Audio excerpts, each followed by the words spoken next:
Hello, hello. Hi, everybody. It's a brand new magnificent day, and I have a brand new magnificent book.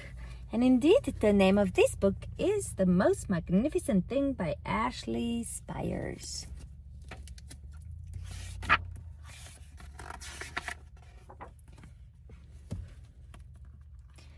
This is a regular girl and her best friend in the whole wide world. They do all kinds of things together. They race, they eat, they explore, they relax. She makes things, he unmakes things. One day, the girl has a wonderful idea. She's going to make the most magnificent thing. She knows just how it will look. She knows just how it will work. And all she has to do is make it. And she makes things all the time. Easy peasy. First, she hires an assistant.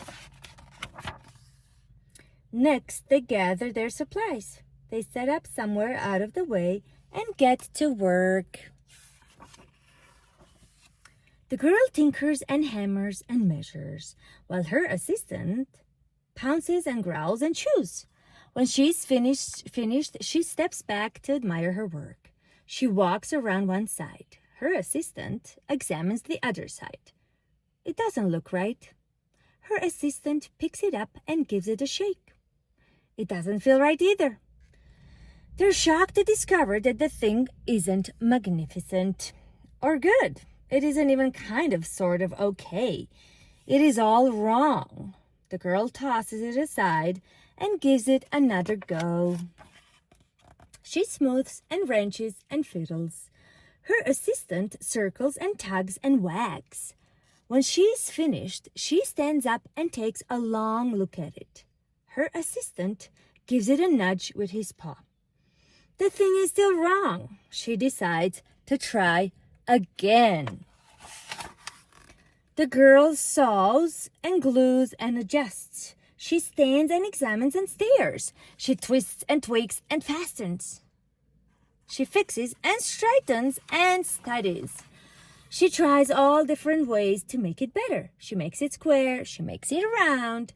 She gives it legs. She adds antenna. She makes it fuzzy. She makes it long, short, smooth, big, small. One even smells of stinky cheese. But none of them are magnificent. Her hard work attracts a few admirers, but they don't understand. They can't see the magnificent thing that she has in her mind. She gets mad. The angrier she gets, the faster she works. She smashes pieces into shapes. She jams parts together. She pummels the little bits in. Her hands feel too big to work, and her brain is too full of all the not right things. If only the thing would just work. Crunch! Ah! The pain starts in her finger. It rushes up to her brain and she explodes. It is not her finest moment. I'm not good at this. I quit. Her assistant suggests a walk. It's not much help at first, but before long she starts to feel different. Bit by bit, the mad gets pushed out of her head. As they stroll along, she comes across the first wrong thing she made. The bad feelings are about to start all over again. Then she notices something surprising. There are some parts of the wrong things that are really quite right. The bolts on one, the shape of another, the wheel-to-seat ratio of the next. There are all sorts of parts that she likes.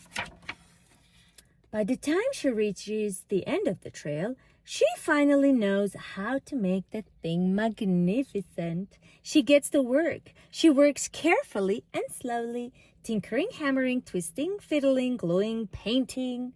Her assistant makes sure there are no distractions.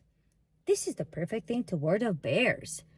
This will stop that leak. This one's all wet. The afternoon fades into evening. Finally, she finishes. She alerts her assistant. The pair take a good long look. It leans a little to the left, and it's a bit heavier than expected. The color could use a bit of work too, but it's just what she wanted. They climb aboard and take it for a spin. They're not disappointed. It really is the most magnificent thing. And indeed, sometimes we don't even see that we have so many magnificent things in our lives.